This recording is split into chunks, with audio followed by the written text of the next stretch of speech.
முன்னாள் பெண்களுக்கு சொத்தில் சம உரிமையை வழங்கி வருகிறார்கள். அதுவும் நாம் எடுத்து வந்தவர் நம்முடைய முத்தமிழ் அறிஞர் கலைஞர் அவரின் வழியில் இன்றைக்கு நம்முடைய மாண்புமிகு முதலமைச்சர் அவர்கள் பெண்களுக்கு வழங்கக்கூடிய உண்மை பெண் திட்டமாக இருக்கட்டும், காலை உணவு திட்டமாக இருக்கட்டும், இலவச பேருந்தாக இருக்கட்டும், சுய உதவி குழுக்களுக்கு கடன் ரத்தாக இருக்கட்டும், சுய உதவி குழுக்களுக்கு கடன் வழங்குவதாக இருக்கட்டும், இப்படி பல்வேறு வகையில் பெண்களின் முன்னேற்றத்துக்காக திராவிட முன்னேற்ற கழகம் வந்து செயல்பட்டு வருகிறது.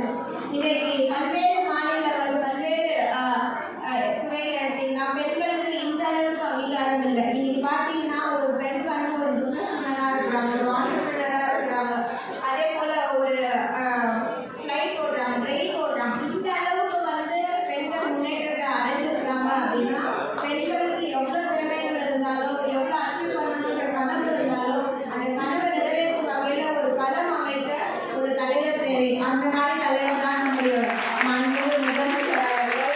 இன்றைக்கு பெண்கள் எவ்வளோ பேர் அரசியல் வரணும் அப்படின்ற ஆசை இருந்தாலும் தயக்கம் இருக்கிறது.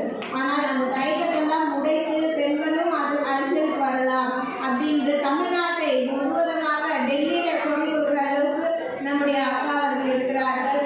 இன்றைக்கு அக்காவை பார்த்து எவ்வளோ பேர் வந்து அரசியல் வரணுன்ற ஒரு ஆர்வம் வந்திருக்கிறது. பெண்களும் அரசியல் பயணிக்கலான்ற ஒரு முன்மாதிரியாக நம்முடைய தமிழகத்தில் நம்முடைய அக்கா செயல்பட்டு வருகிறார்கள். இந்த வகையத்திற்கு அனைத்து சுய உதவி குழுக்களுக்கும் என்னுடைய வாழ்த்துக்களை தெரிவித்துக்கிறேன். மென்மேலும் திராவிட மாடல் அரசு அனைத்து மகளிர் குழுக்கும் உறுதுணையாக இருக்கும் என்று தெரிவித்து வாய்ப்பினை வழங்கியமைக்காக நன்றி தெரிவித்துக்கிறேன்.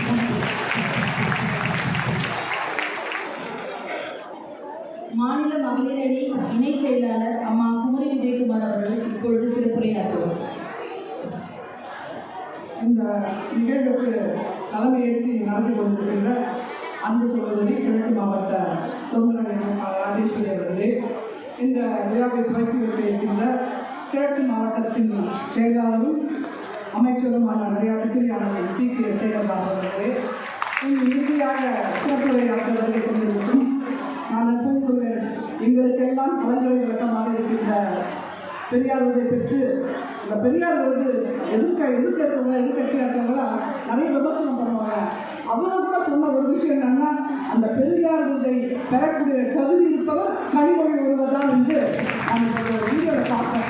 ஸோ அந்தளவு எல்லாரும் எந்த கட்சியை சேர்ந்தவர்கள் இருந்தாலும் நம்முடைய கழகத்துறை பொதுச்சாளர் ஒரு நல்ல மரியாதை, அவருடைய உழைப்புக்கு இந்த மரியாதை இன்றைக்கு தந்து கொண்டிருக்கிறார்கள். இந்த நிகழ்வில் கலந்து கொண்டு சிறப்புரையாற்ற இருக்கின்ற எங்களது மகளிர் செயலாளர் LM டேவிட்சன் அவர்களே,